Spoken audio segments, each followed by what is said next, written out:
वाटतंय जरा. बऱ्याच दिवसांनी मैदानात उतरलेलो आहे. मोकळा श्वास घेतो आहे. अनेक विषयांवरती बोलायचं आहेच, पण आज सर्वप्रथम छत्रपती संभाजी महाराज यांना त्रिवार मानाचा मुजरा अभिवादन करतो.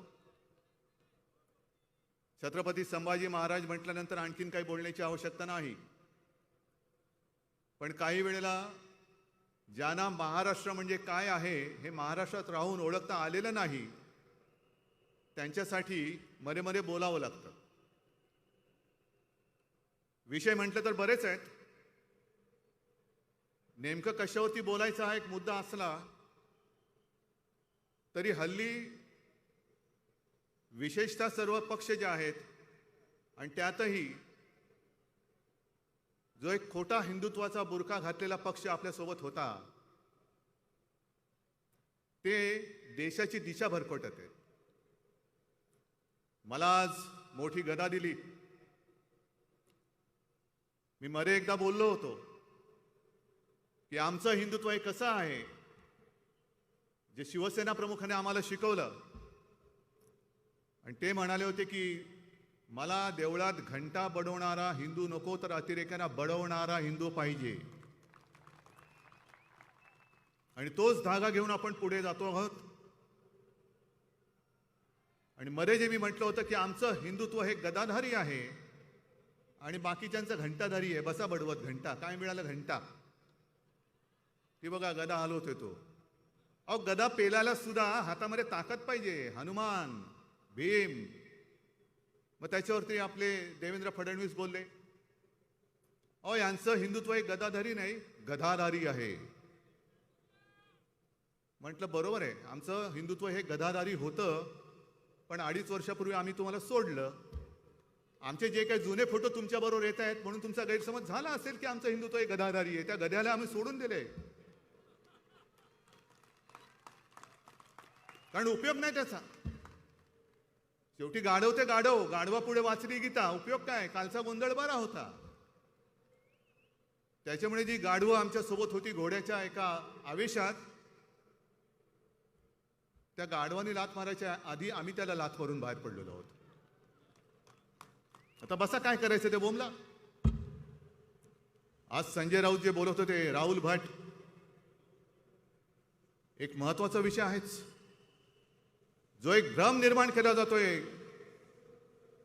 आणि असा एक आवेश आणला जातोय की बस संपूर्ण देशातच नव्हे तर जगामध्ये हिंदुत्वाचे रक्षक हे भारतीय जनता पक्ष आहे. मग इकडे बसले ते कोण आहेत? हे जे हिंदू आहेत, यांच्या धमन्यामध्ये भगवं रक्त शिवसेना प्रमुखांनी जे त्यावेळेला पेरलेलं आहे, रुजवलेलं आहे. हा हिंदू काही मेल्या आईचं दूध प्यायलेलं नाहीये. कोणाची बिचार बघतो ना हिंदुत्वावरती घाला घालण्याची. हिंदुत्वावरती तर मी बोलणारच आहे, पण त्याआधी 1-2 मुद्दे जे महत्वाचे आहेत ते तर मला बोललेच पाहिजेत, कारण ते असे सोडून देता येणार नाही. स्लिप ऑफ टंग म्हणून ते मुद्दे काही सोडता येणार नाही. मधल्या काळामध्ये म्हणजे आपण 1 मे जेव्हा या इकडे जिओ सेंटरमध्ये साजरा करत होतो, त्याच दिवशी भारतीय जनता पक्षाची सभा होती. आणि त्या सभेमध्ये देवेंद्र फडणवीस चुकून बोलून गेले. जे पोटात होतं ते ओठावरती आलं. जी त्यांच्या मालकाची इच्छा आहे ते बोलून गेले की आम्ही मुंबई स्वतंत्र करणार. अहो, तुमच्या मालकासकट तुमच्या 1760 पिढ्या जरी आल्या ना, तरी हा जिवंतपणा जो इकडे मर्द मावळ्यांमध्ये आहे. आणि शिवसेना प्रमुख बोलले होते ते मी पुन्हा बोलतो, मुंबई मराठी माणसाने रक्त सांडून हौतात्म्य पत्करून मिळवलेली आहे. ती आंदण म्हणून मिळालेली नाही, मिळवलेली मुंबई आहे. आणि या मुंबईचा लचका जो कोणी तोडण्याचा प्रयत्न करेल त्याचे तुकडे तुकडे केल्याशिवाय हा मर्द मराठा, मराठी आणि हिंदू बसल्याशिवाय राहणार नाही. करून टाकणार आम्ही. पण हे असं चालेल नाहीये. आता मला असं वाटायला लागलं की ही जी आपली जागा आहे, ज्या जागेवरती आपली सभा होते, इकडे ते बुलेट ट्रेन आणतायत. देशातली पहिली बुलेट ट्रेन अहमदाबाद ते मुंबई कोणी मागितले? आपण मागितले? पाहिजे तुम्हाला? झाली उद्या समजा मुंबई आणि अहमदाबाद बुलेट ट्रेन झाली, आपल्यापैकी किती जाणार तिकडे आणि किती लोक येणार इकडे? हा जो डाव चाललेला आहे, हा मुंबई तोडण्याचा डाव चाललेला आहे. मुंबई स्वतंत्र करणार म्हणजे काय करणार? देश आपला काय पारतंत्र्यात आहे, मुंबई पारतंत्र्यात आहे. पण मुळामध्ये मला देवेंद्र फडणवीसांना विचारायचं आहे की तुमचा पक्ष तर तेव्हा नव्हता, आमचाही नव्हता, पण तुमची मातृसंस्था जी आहे संघ, तिला आता 2-4 वर्षात 100 वर्ष होतील. त्यावेळेला संघ अस्तित्वात होता स्वातंत्र्यपूर्व काळात, पण एकदाही संघ आपल्या देशाच्या स्वातंत्र्य लढ्यात उतरलेला नाही. असेल तर दाखले दाखवा. तुमचं आणि स्वातंत्र्याचं काय संबंध काय? त्या स्वातंत्र्यामध्ये तुम्ही नव्हतात. संयुक्त महाराष्ट्राचा जो लढा चालला होता त्या लढ्यामध्ये नव्हतात. हा होतात. कसे होतात? जनसंघ म्हणून होतात. आणि तेव्हा शिवसेना नव्हती, पण शिवसेना प्रमुख म्हणजे आपले बाळासाहेब आणि माझे काका श्रीकांत ठाकरे हे माझ्या आजोबांना मदत करत होते. माझे आजोबा प्रबोधनकार ठाकरे हे तेव्हा जे संयुक्त महाराष्ट्र जो लढा चालला होता त्या लढ्यामधले पहिले जे 5 सेनापती होते त्यातले एक प्रबोधनकार ठाकरे म्हणजे माझे आजोबा. आणि जनसंघाचा जो उल्लेख मी वाचला तेव्हा संयुक्त महाराष्ट्र समिती स्थापन झाली होती. काय वाटेल ते हो, सगळ्यांना त्यांनी आवाहन केलं होतं की आता आपापसातले मतभेद गाडून मुंबई महाराष्ट्राला मिळालीच पाहिजे, म्हणून वेडवाकडं न वागता आपण निवडणूक लढूया, म्हणून ती संयुक्त महाराष्ट्र समिती स्थापन झाली. आणि या संयुक्त महाराष्ट्र समितीतून पहिलं कोण फुटलं माहिती आहे तुम्हाला? जनसंघ म्हणजे यांचे पूर्वीचे बाप. जनसंघ, जागा वाटपावरनं भांडण. जे शिवसेना प्रमुख आपल्याला सांगायचे की जागा वाटप करताना ही जागा आमचीच, ती जागा आमचीच. अहो इकडे तुमचं काय आहे?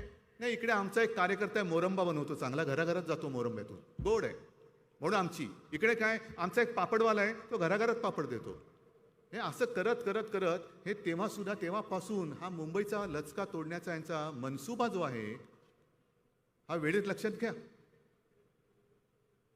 म्हणून मी तुम्हाला जे सांगतो ना की हे चुकून आलेलं नाहीये वाक्य, हे पोटातलं ओठावरती आलेलं आहे. हे पोटातलं ओठावरती आलेलं आहे. आणि दुसरा अतिशय महत्वाचा मुद्दा जो आहे तो म्हणजे महागाई आहे की नाही. म्हणजे हिंदुत्व तर आहेच, कारण हिंदुत्व आमचा श्वास आहे आणि मराठी आमचा प्राण आहे, हे आम्हाला सिद्ध करण्याची गरज नाहीये. पण महागाईच्या मुद्द्यावरती बोलतच नाहीये कोणी. बरं, गेल्या 8-15 दिवसापूर्वी बऱ्याच दिवसांनी जेव्हा पंतप्रधानांनी एक कोविडवरती सभा घेतली, त्या सभेमध्ये त्यांनी कोविडवरती एक इलाज सांगितला. कळलं तुम्हाला? पूर्ण राज्याचे, देशातल्या राज्याचे मुख्यमंत्री तिकडे होते. 5 मुख्यमंत्र्यांना बोलायला दिलं. मी आपला IPL बघितल्यासारखं बघत होतो. मला त्या बैठकीत बोलायचं नव्हतं. बरं, सगळे 5ही जण बोलले.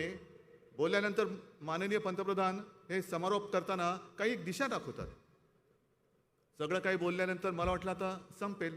मग अचानक युद्ध कसं सुरू आहे, त्यांनी महागाई कशी वाढते, ते करत करत करत त्यांनी कोविडवरचा एक उपाय सांगितला की तुमच्या राज्यातले पेट्रोल आणि डिझेलचे दर कमी करा. म्हणजे आम्ही बाकी GST वगैरे देणार नाही, त्याच्याबद्दल बोलायचं नाही, म्हणजे वेळेत GST मिळेल याची खात्री नाही, पण तुम्ही तो दर कमी करा म्हणजे करोना कमी होईल असं मला वाटलं. पण एक तर आमचं जे काही देणं आहे ते तुम्ही देणं देत नाहीत वेळेवर. नुसतं ओरबाडायचं. तुम्हाला मुंबई फक्त आणि फक्त ओरबाडण्यासाठी पाहिजे. आम्हाला मुंबई ओरबाडण्यासाठी नको आहे. ती जर का आम्ही ओरबाडत बसलो असतो ना तर आज हा असा लाखोच्या संख्येने मुंबई आणि मुंबईच्या परिसरातला तमाम हिंदू, मराठी आणि सगळे भाषिक इकडे एकवटले नसते. ज्या ज्या वेळेला मुंबईवरती कोणती आपत्ती येते तेव्हा पहिला धावून जाणारा हा शिवसेना प्रमुखांचा शिवसैनिक आहे. कोणती आपत्ती हो, नैसर्गिक हो, घातपात हो, स्वतःच्या जीवाची, कुटुंबाची पर्वा न करता त्या संकटात उडी मारून तो इतरांना वाचवत असतो. मग तिकडनं वाचल्यानंतर रक्तदान करायला सुद्धा अंगामध्ये मर्दाचं रक्त असावं लागतं. ते शिवसेनेमध्ये अनेक गोष्टी आहेत. या गोष्टी आपण बोलून आता सांगायलाच पाहिजेत. कारण आता जे भारतीय जनता पक्षाने सुरू केलेलं आहे ते हेच आहे. एक तर तुम्हाला मोकळेपणाने सांगतो, मी मागे एकदा बोललो होतो की आमची 25 वर्ष युतीमध्ये सडली, हो सडलीच. कारण आम्ही ओळखलंच नव्हतं, हा मित्र नाही, हा शत्रू आहे. पण हिंदुत्वाचा बुरका फाटल्यानंतर त्याचा भेसूर, विकृत आणि विद्रूप चेहरा जो आता आम्ही बघतो आहोत, आम्ही अजून आमचा विश्वास बसत नाही. हाच का तो आपला मित्र ज्याला बाळासाहेबांनी जोपासलं होतं आणि आम्ही आमच्या डोक्यावरती घेऊन नाचत होतो? हाच तो. किती भयानक पद्धतीने आणि वाईट पद्धतीने अंगावर येत आहेत. दरवेळेला आम्ही काय म्हटलं का, आम्हाला सांगितलं जातं तुमच्या सामनामध्ये काय येतं. काय येतं सामनामध्ये?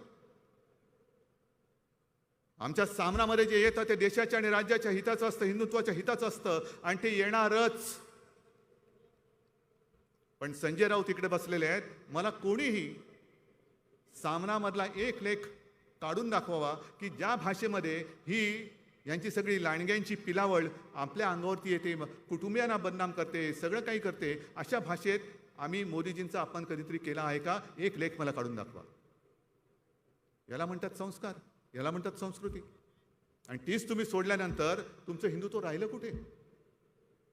आज महागाईच्या मुद्द्यावरती बोलताना मला काही दिवसांपूर्वीच एक मी मुद्दाहून बातम्या ठेवल्या तिकडे.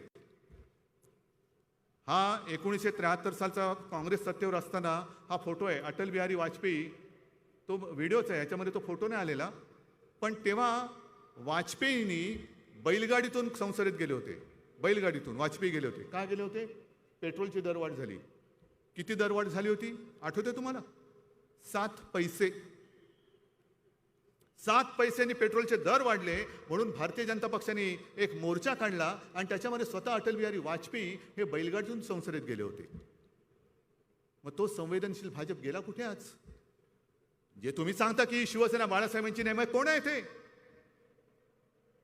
आणि ही जर बाळासाहेबांची शिवसेना नसेल तर तुमचा भाजपा तरी आज अटलजींचा वगैरे राहिला आहे काय? मला आठवते मुंबईच्या इकडेच कुठेतरी एक प्रबोधिनी आहे, रामभाऊ माळगी प्रबोधिनी, आणि तिकड्यांची चिंतन कुंथन वगैरे सगळं तिकडे चालतं. कधी चिंतन करत बसतात, कधी कुंथत बसतात. पण तरी देखील मी स्वतः तिकडे गेलो. मला फार अभिमान वाटला. प्रमोद महाजन ते त्या माळगी प्रबोधिनीची एक जबाबदारी पार पाडत होते.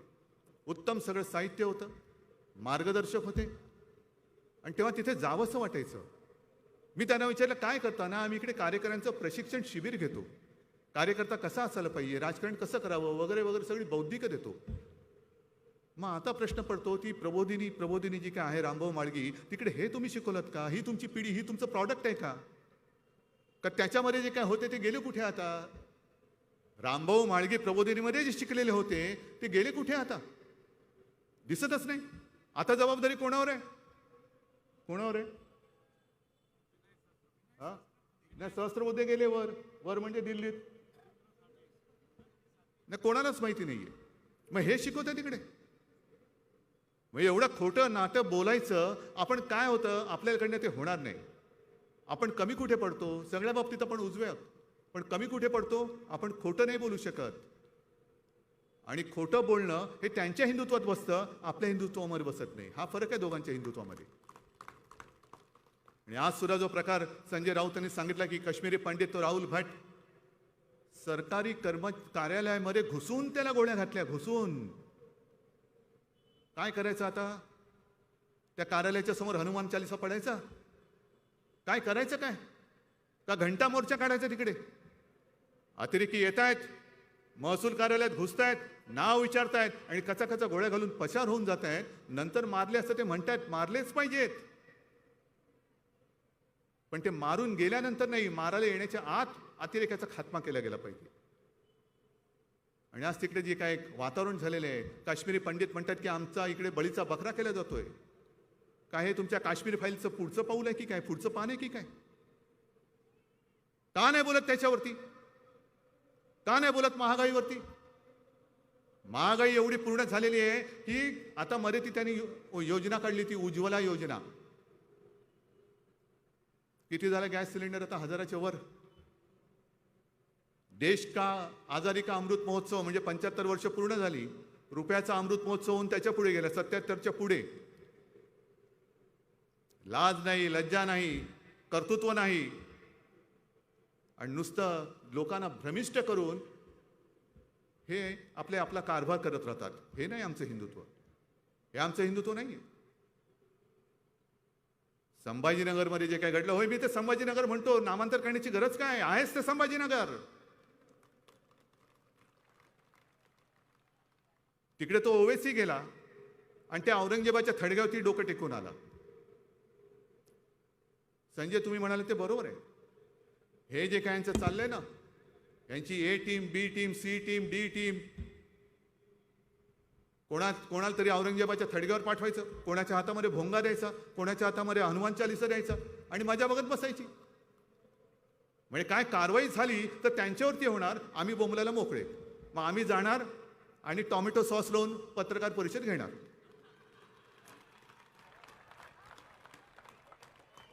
हे तुमचं शौर्य. अरे कसले फोटो काढताय आणि कसले करताय. बरं सुरक्षा किती? Z+ कोण देत आहे? केंद्र सरकार. कोणाला देत आहे?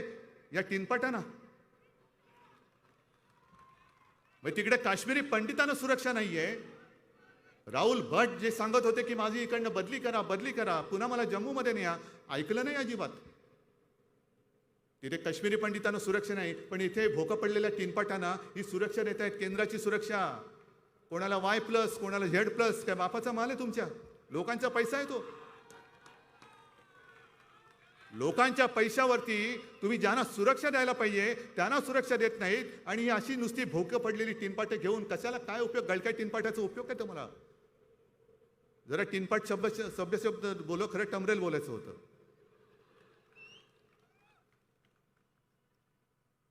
पण या पद्धतीने यांचा सगळा कारभार चाललेला आहे. आणि आमच्या हिंदुत्वाचं मोजमाप घेणारे तुम्ही कोण? आमचं हिंदुत्व खरं आहे का खोटं आहे हे ठरवणारे तुम्ही कोण? एक जी मी बोललो होतो, हे काँग्रेस बरोबर गेले. होय गेलो ना. का गेलो? तुम्ही ढकललं आम्हाला. पण आम्ही काँग्रेस सोबत गेलो तरी आमच्या हातातला आणि हृदयातला भगवा गेलेला नाही. मी विधानसभेत बोललेलो आहे, सत्ता असो वा नसो मला परवा नाही, पण आमचं हिंदुत्व हे तकलादू नाही. आमचं हिंदुत्व हे सच्च आहे. आणि मी विधानसभेत सुद्धा बोललेलो आहे. काँग्रेस बरोबर गेले म्हणून यांनी हिंदुत्व सोडलं. काय हिंदुत्व म्हणजे काय धोतर वाटलं तुम्हाला? कधी नेसलं, कधी सोडलं, कधी. म्हणजे नेसायला तर ठीक आहे, सोडायला तरी लाज तुम्हाला नसेल वाटत. पण हिंदुत्व ही अशी नेसण्याची आणि सोडण्याची गोष्ट नाहीये. आम्ही काँग्रेस सोबत गेलो, उघड गेलो. तुमच्यासारखा सकाळचा शपथविधी नाही केला आम्ही. मग तुम्ही केलं तर पवित्र आणि आम्ही केलं तर अपवित्र. आम्ही राष्ट्रवादी बरोबर गेलो तर दगा दिला आणि तुम्ही सकाळी शपथ घेतली ते काय होतं? आणि म्हणून मी म्हटलं होतं की सकाळचा शपथविधी आणि तो तुमचा प्रयत्न जर यशस्वी झाला असता तर सगळे नवाब मलिक बिलिक, सगळे अनिल देशमुख हे तुमच्या मांडीला मांडी लावून काय तुमचं गुणगान करत बसले असते असं तुम्हाला वाटतं की काय? का तुम्ही त्यांचं केलं असतं? आम्ही काँग्रेस सोबत गेलो, पण तुम्ही NDA मध्ये किती पक्ष जमवले होते? या आधी म्हणजे गेल्या राष्ट्रपती निवडणुकीच्या वेळेला एक NDA ची बैठक झाली. तेवढी एकच बैठक मी पार पडली होती त्याच्यात. आणि त्या बैठकीत गेल्यानंतर मी बघितलं 30-35 लोक बसले होते.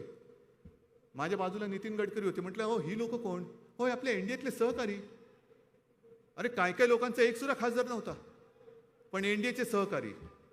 हे सगळे NDAचे सहकारी, ह्याच्यापैकी किती जण हिंदुत्ववादी म्हणून तुमच्या सोबत आले होते? काय नितीश कुमार आले होते? जे नितीश कुमार बोलले की म्हणजे त्यांना संघमुक्त भारत करायचा आहे, ते नितीश कुमार हे हिंदुत्ववादी म्हणून तुम्ही मांडीवर घेतलं का? आणि आता सुद्धा गेल्या आठवड्यामध्ये ते बोललेत हे भोंग्याचं वगैरे बकवास आहे. घातलं तुमच्या भोंग्यात पाणी त्या नितीश कुमारने. तुम्ही कुठे वाजवताय भोंगा तुमचा? काय हिंमत आहे का तिकडे नितीश कुमार समोर बोलायची? ओतलं त्याने भोंग्यात पाणी. तो हे चाळे मी नाही करणार इकडे. इकडे ज्याची त्याची मर्जी, ज्याने त्यांनी त्याच्याप्रमाणे पूजा अर्चा करावी. पण आणखीन एक जो महत्वाचा प्रश्न आहे, आज जे काश्मीरमध्ये चाललेलं आहे तेव्हाही सुरू होतं. आणि त्यावेळेला ह्याच बोगस हिंदुत्ववाद्यांनी, भारतीय जनता पक्षाने मुफ्ती महम्मद सईद बरोबर सरकार स्थापन केलं होतं. काय मुफ्ती महम्मद सईद किंवा मेहबूबा मुफ्ती भारत माता की जय बोलतात? का तुमच्या कानामध्ये वंदे मातरम बोलतात? पण काय आवेशाने सांगितलं, मी विधानसभेत बोललो तर मिरच्या लागल्या. नाही म्हणे, तिकडे आम्हाला आव्हान दिलं होतं की इथे तुमच्या निवडणुका कशा होतात ते आम्ही बघतो, म्हणून आम्ही निवडणुका घेऊन दाखवल्या. चांगली गोष्ट आहे. मग नाही, परत मग आम्हाला पाकिस्तानने आव्हान दिलं की तुम्ही सरकार कसं स्थापन करताय दाखवा, म्हणून आम्ही सरकार स्थापन करून दाखवलं. कोणाबरोबर? मेहबूबा, त्या मुफ्ती मोहम्मद बरोबर. आनंदाची गोष्ट आहे. पण देवेंद्रजी, मधला एक संदर्भ तुम्ही गाडलेला आहात, तो सगळ्या लोकांना मला सांगायचं आहे की मुफ्ती मोहम्मदनी जेव्हा प्रेस कॉन्फरन्स घेतली होती, तुमचा मंत्री त्याच्या सोबत होता आणि त्या प्रेसमध्ये त्यांनी सांगितलं होतं की काश्मीर खोऱ्यातल्या निवडणुका शांततेत पार पाडू दिल्या, म्हणून मी पाकिस्तान, हुरियत आणि दहशतवाद्यांना धन्यवाद देतो. मग नेमकं तुम्ही कोणाला काय दाखवलं? कोणाला काय दाखवलं? हे तुमचं हिंदुत्व. बरं तर बरं, ते म्हणतात बाबरीच्या वेळेला शिवसैनिक नव्हतेच, मी गेलो होतो म्हणे तिकडे. अरे तुमचं वय काय होतं? काय शाळेच्या सहलीला गेलो होतात? हा, काय शाळेची सहल होती का कॉलेजची सहल होती? चला चला चला चला अयोध्येला चला, चला चला चला चला अयोध्येला चला, असं काय होतं की बाबरी बघायला चला? काय तुमचं वय? बोलता किती?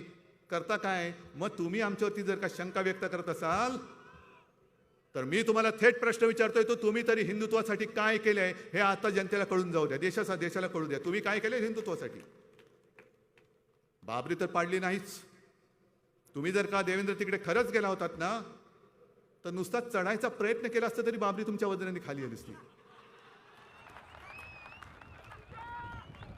हे लोकांना श्रमच करावे लागले नसते. तुम्ही नुसता प्रयत्न, एक नुसता पाय टाकला असता तर बाबरी खाली आली असती. पण आता म्हणतात ती मशीद नव्हती, तो ढाचा होता. अच्छा, मग तेव्हा एवढं टिपेला सगळं काय केलं होतं? बाबरी मंदिर पाडलं आणि मस्जिद बांधली, मंदिर पाडलं मस्जिद बांधली. आणि मला आठवत आहे, मी साक्ष आहे, सगळ्यांना लाखोच्या करोडीच्या संख्येने अयोध्येला बोलवलं होतं. त्याच्यात शिवसैनिक पण होते. आडवाणींचा मुलाखतीचा तो व्हिडिओ आहे. त्यांनी सांगितलं की ती जी लोक चढली होती ती मराठी बोलत होती, म्हणून मी प्रमोदला सांगितलं जा जरा बघून ये. प्रमोद गेला, पण प्रमोदचं देखील ते ऐकायला तयार नव्हती. मग अशी प्रमोदचं सुद्धा ऐकायला तयार नसलेली माणसं, मराठी माणसं कोण असतील दुसरी?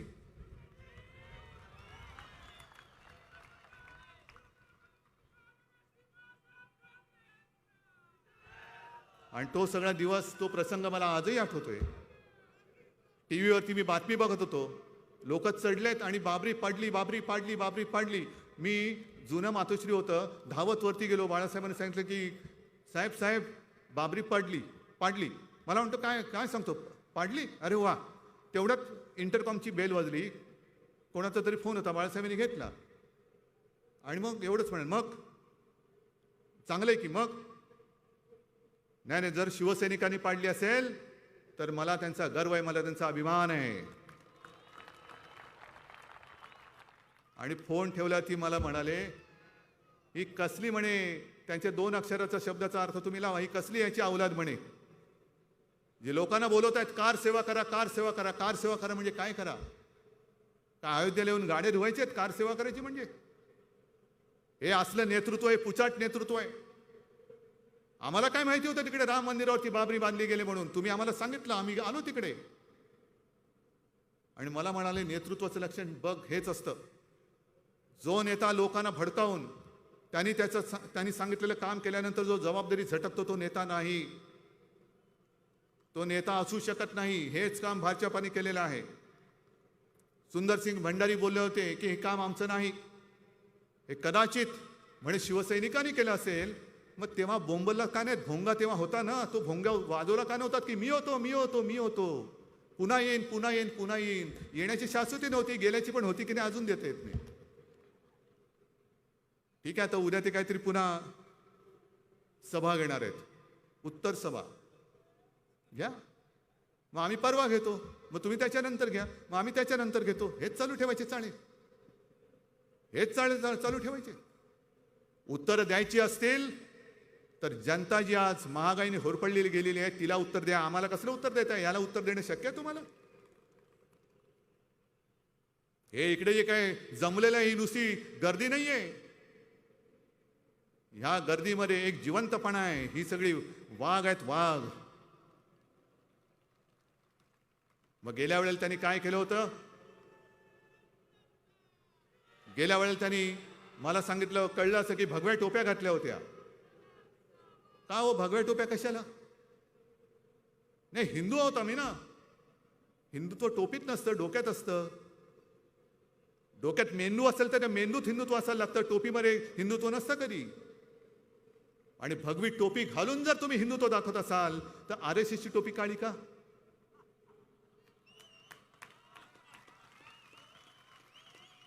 RSSची टोपी का?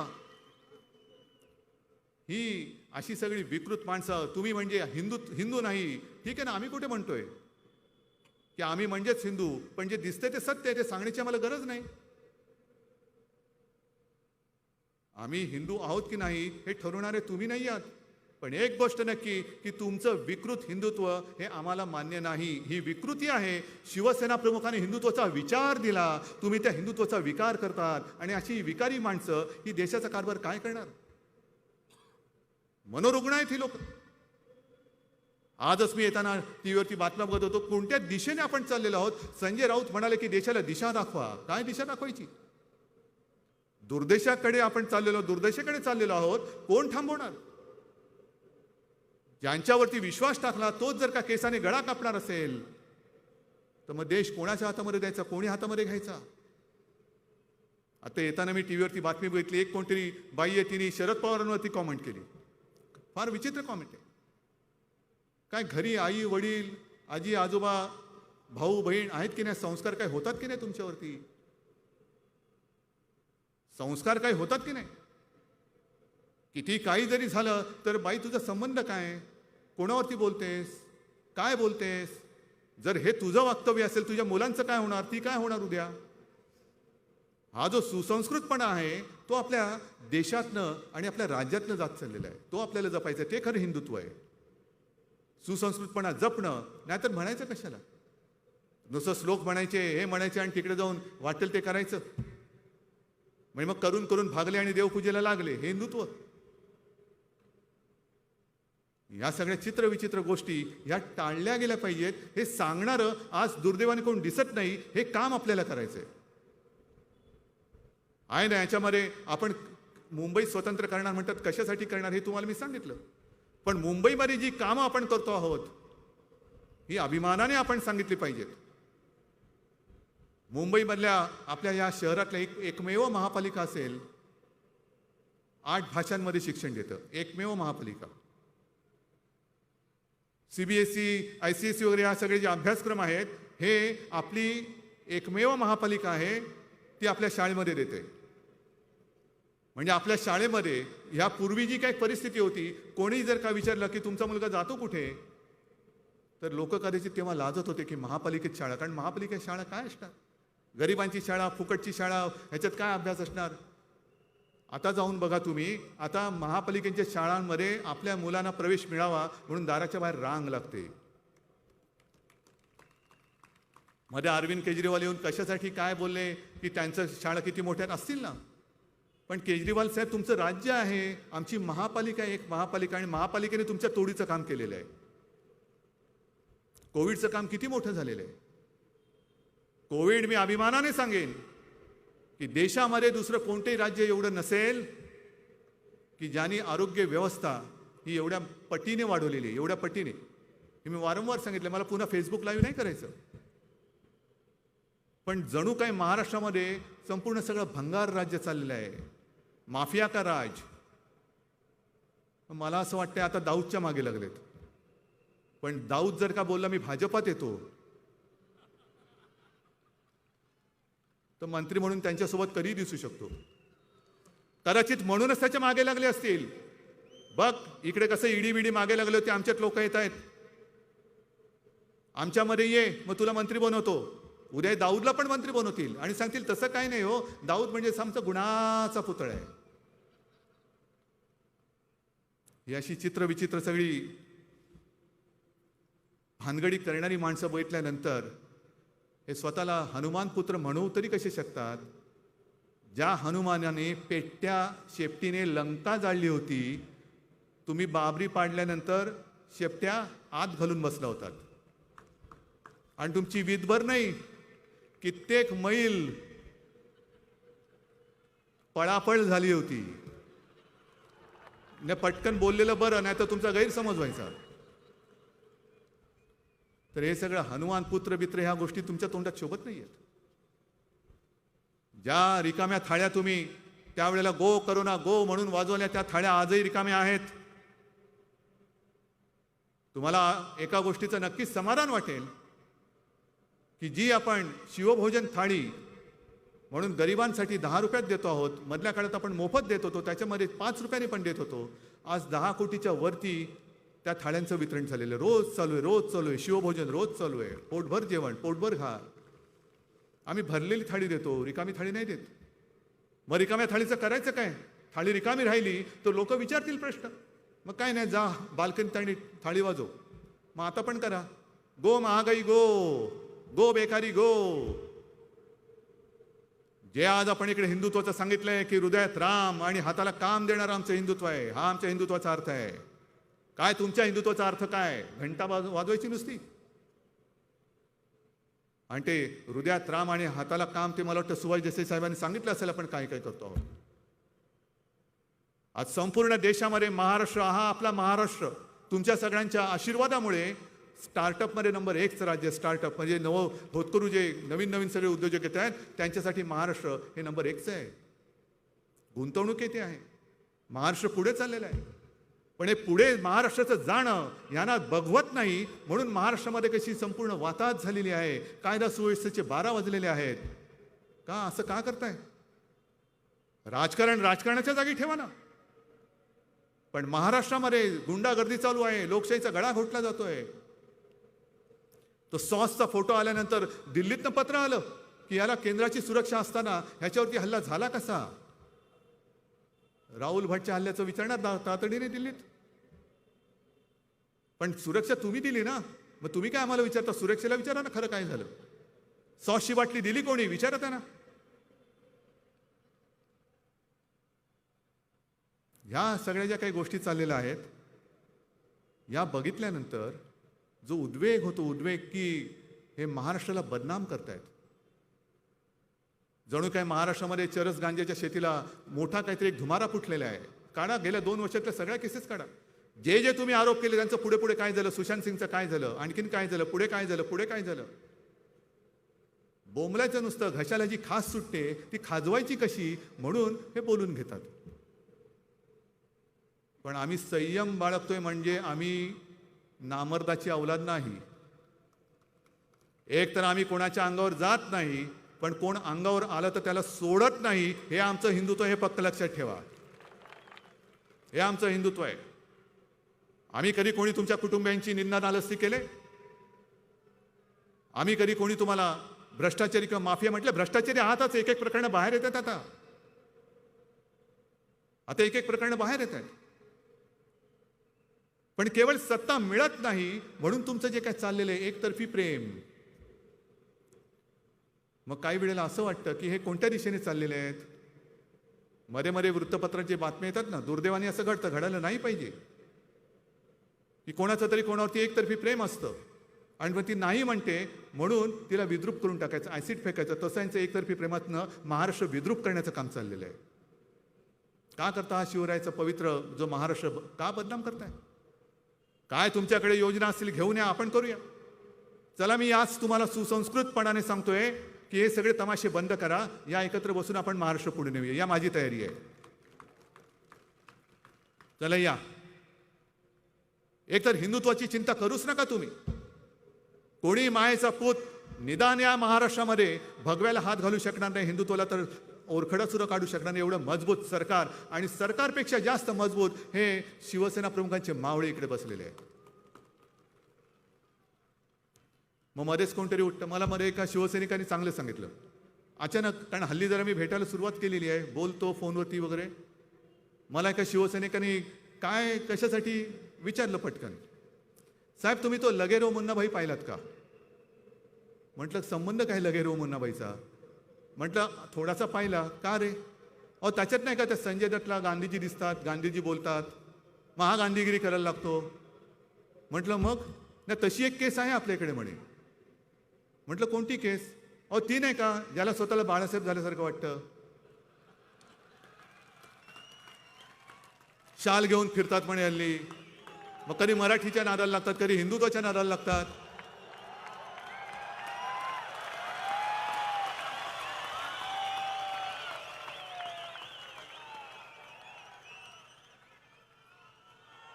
म्हटलं अरे त्यातला मुन्नाभाई जो आहे ना तो लोकांचं भलं तरी करत होता, हा कुठला मुन्नाभाई काढलास तू? नाही पण म्हणे एक लक्षात घ्या. म्हटलं कोणाला त्याच्या भ्रमात राहू दे ना, आपण काय करायचं? म्हणजे तसं नाहीये, तुम्ही त्या पिक्चरचा शेवट नाही बघितला. म्हटलं काय? शेवटी त्या संजय दत्तला कळतं की साला आपण के भेजे में केमिकल लोचा होईल आहे. तरी केमिकल लोच्याची केस आहे. हा पिक्चर सत्यावरती आधारित आहे, म्हणजे सत्य घटनेवरती आधारित आहे. ते असे मुन्नाबाई फिरतायत, फिरू द्या. आता कोणाला अयोध्येला जायचं जाऊ द्या. आदित्य परत चालले, गेल्या आठवड्यामध्ये तो तिरुपतीला गेला होता. पण आपण जेव्हा अयोध्येला गेलो होतो तेव्हा प्रश्न सुटलेला नव्हता.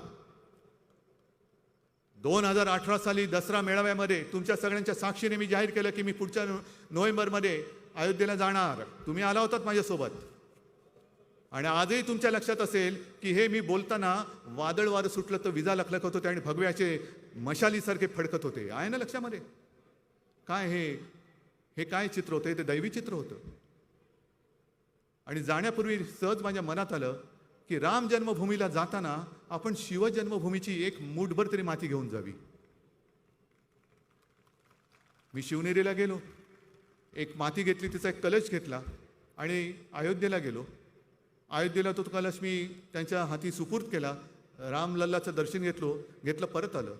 तेव्हा शिवसेनेची मागणी होती की खास कायदा करा आणि राम मंदिर बनवा. नाही केलीत. 1 वर्ष निघून गेलं. योगायोग म्हणायचं का चमत्कार म्हणायचा हे तुम्ही ठरवा. बरोबर नोव्हेंबरमध्ये आपण 2018ला अयोध्येला गेलो होतो. 2019ला अयोध्येचा निकाल आला, राम मंदिराच्या बाजूने आला आणि 2019मध्ये आपल्या सगळ्यांच्या आशीर्वादाने मी मुख्यमंत्री झालो.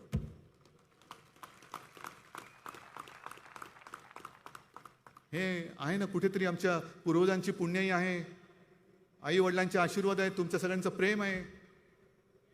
पण त्याचं भांडवल करण्याची आम्हाला गरज नाही लागली. आता अष्टविनायक यात्रा पण करतात, तीर्थयात्रा करतात, काशी यात्रा करतात, तशी अयोध्या यात्रा करू शकतात, कोणी करू शकतात. त्याच्यामध्ये दचकून जायचं काय कारण नाहीये. पण जे हिंदुत्वाबद्दल बोलताय तुम्ही, मग जे आपल्या या महाविकास आघाडी सरकारने केलेलं आहे की प्राचीन मंदिरांचा जीर्णोद्धार, कधीतरी देवेंद्र तुम्हाला सुचलं होतं हे? त्या मंदिरावरती भोंगा आणि झेंडा लावायला पुढे जाल, पण ते मंदिर टिकेल कसं हे तुम्ही कधी बघितलं? ते काम आपण करतो.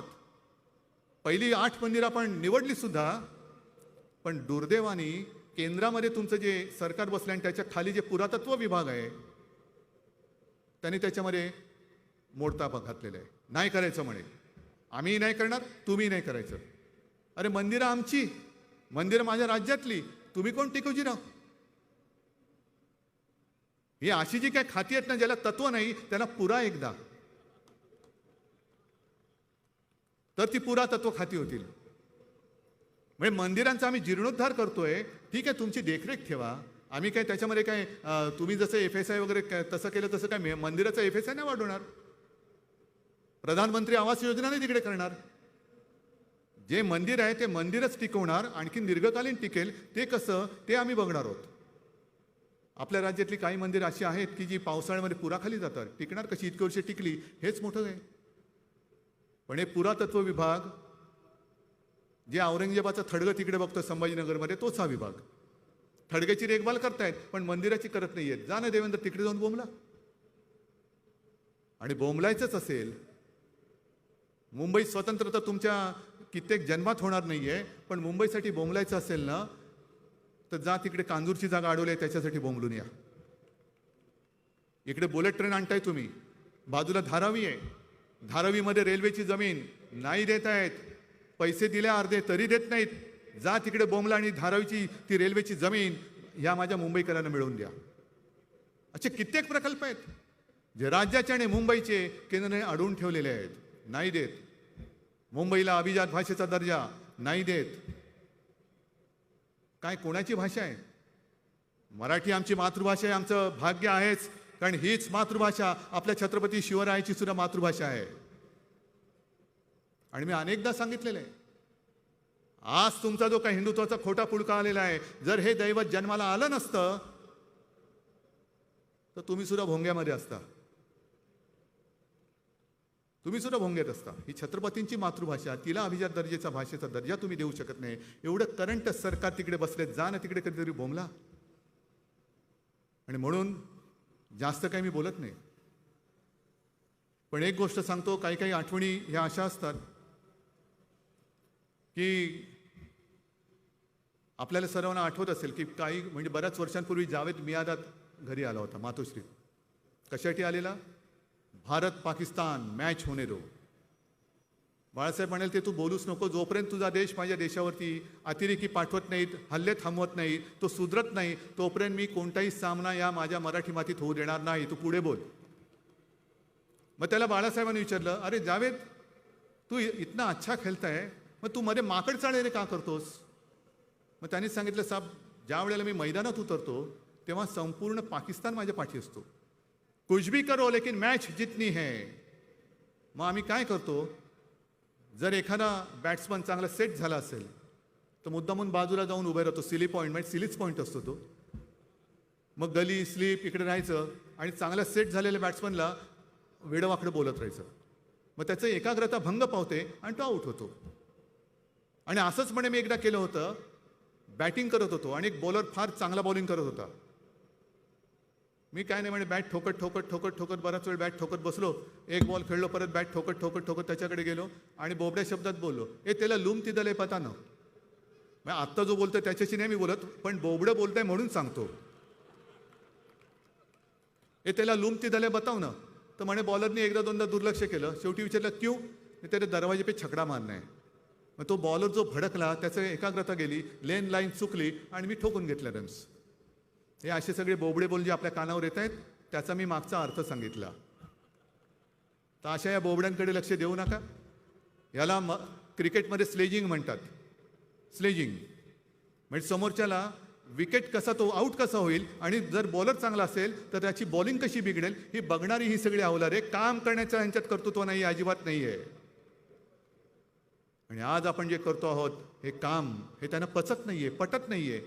पुन्हा एक तर बघा, सत्ता 2.5 वर्ष झाली आपली, उद्धव ठाकरेला प्रशासन काही कळत नाही. हे सरकार कसं चालणार? हे आत्ता पडेल, मग पडेल, आणखीन पडेल. पिकलेले आंबे पडतात 2 वर्ष पण सरकार नाही पडत आहे. मग शिवसेना यांच्यासोबत जाणार, मग शरद पवार यांच्यासोबत जाणार, मग काँग्रेस फुटतात, काहीच होत नाहीये.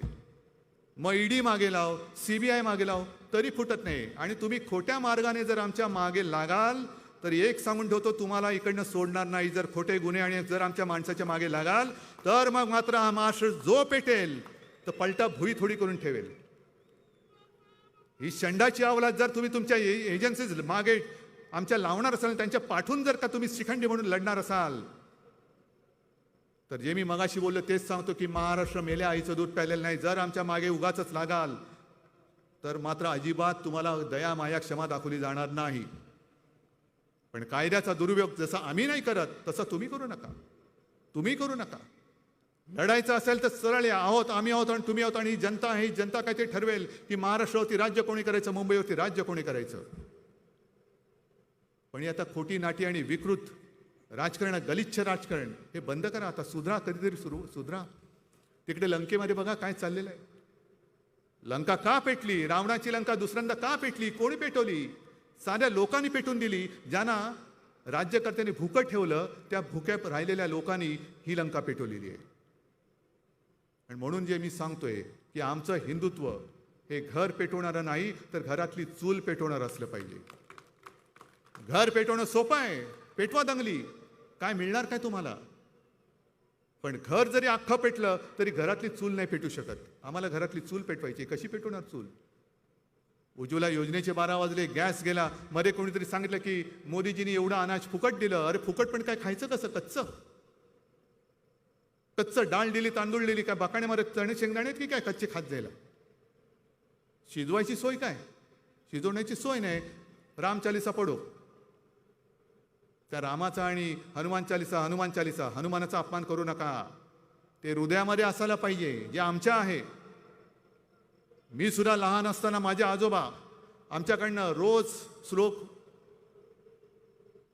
प्रार्थना न चुकता करून घ्यायची.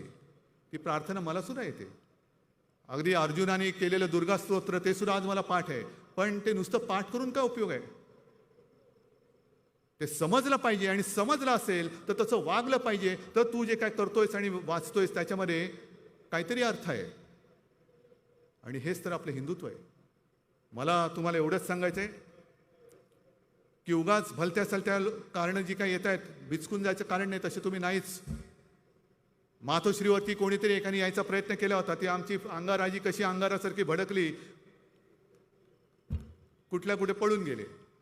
हे मुद्दामून चालले. महाराष्ट्र पेटत का नाही? महाराष्ट्र पेटत का नाही? तर आज मी तमाम जनतेला मुद्दामून धन्यवाद देतोय. तुम्ही तर आहातच, पण महाराष्ट्रातील प्रत्येक बांधवाला, भगिनीला आणि मातेला मी धन्यवाद देतोय की करोनाच्या संकटा काळामध्ये तुम्ही जे काय सहकार्य केलं, असं सहकार्य मला नाही वाटत दुसऱ्या कुठे कोणी केलं असेल. आणि आता तुम्ही जो काय एक संयम दाखवत आहात, कारण करोनातून आपण बाहेर पडलोय, जरा कुठे आपले मास्क निघालेत, मोकळा श्वास घेतो आहोत, एक उद्योग चक्र फिरत आहे, गुंतवणूकदार येत आहेत, गुंतवणूक येते. एक जो सर्वे होता माझ्याकडे, ती एकच शेवटची बातमी सांगतो की देश कोणत्या दिशेने चाललाय. हा सेंटर फॉर मॉनिटरिंग इंडियन इकॉनॉमीच्या ताज्या अहवालामध्ये आहे की गेल्या 5 वर्षामध्ये, म्हणजे 2017 ते 2022, देशातील 2 कोटी जनतेचा रोजगार गेल्याचं नमूद करण्यात आलेलं आहे. ही ती बातमी आहे. कोण लक्ष देतं याच्याकडे? एवढ्या जणांचे रोजगार गेले, कित्येक काही चांगली लोक हे देश सोडून गेलेले आहेत. काय करणार काय तुम्ही? आज कुठेतरी आपण एका मार्गावर चाललेलो आहोत. देवळं, भोंगे बिंगे हे सगळ्या गोष्टी आहेतच, पण लोकांची मम्ममची सोय कोण करणार? ती सरकार, ते करणारच सरकार. आणि त्याच्यासाठी सगळ्या राजकीय पक्षांना मी पुन्हा आवाहन करतोय की लोकांची माती भडकवू नका. हृदयात राम आणि हातात काम. जर त्या काम न देता जर का हातात त्यांचे धोंडे दिले, तर तेच धोंडे उद्या तुमच्या टाळक्यामध्ये ते मारल्याशिवाय राहणार नाहीत.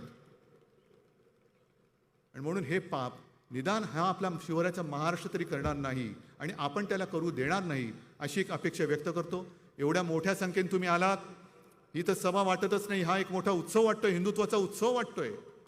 अक्षरशः हा समुद्र आहे, हिंदू महासागर आहे हा. आणि हा महासागर, ही तुमची ताकद, ही तुमची आशीर्वादाची शक्ती, ही अशीच कायम पाठीशी राहू द्या. एवढीच एक नम्र प्रार्थना करतो आणि आपली रजा घेतो. जय हिंद, जय महाराष्ट्र.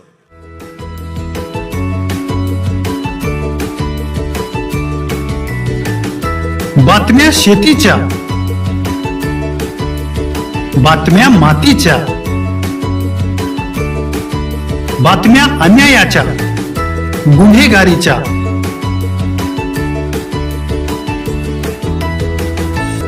राजकारणाच्या आणि समाजकारणाच्या,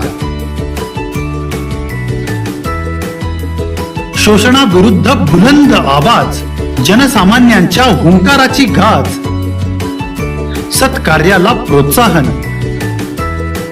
दुष्कृत्याला अनुशासन, निर्भीड, निस्पृह, सडेतोड, बेधडक आणि रोखठोक म्हणजेच विघ्नहर टाइम्स. शोध बातमीचा, ध्यास सत्याचा. आपलं चॅनल, आपली बातमी. सबस्क्राईब तर कराच, पण बेल आयकॉनवर क्लिक करायलाही विसरू नका.